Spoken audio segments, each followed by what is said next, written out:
idan kin musulunta ne domin ki auri mijina wallahi gwanda tun wuri ki koma kafirci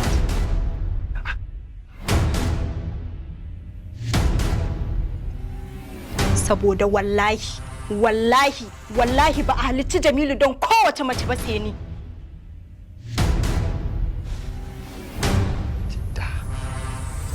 Jamilu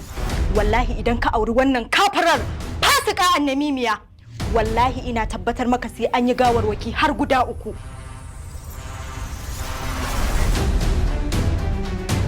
saboda wallahi billahi sai na kashe ta kuma na kashe ka na kashe kaina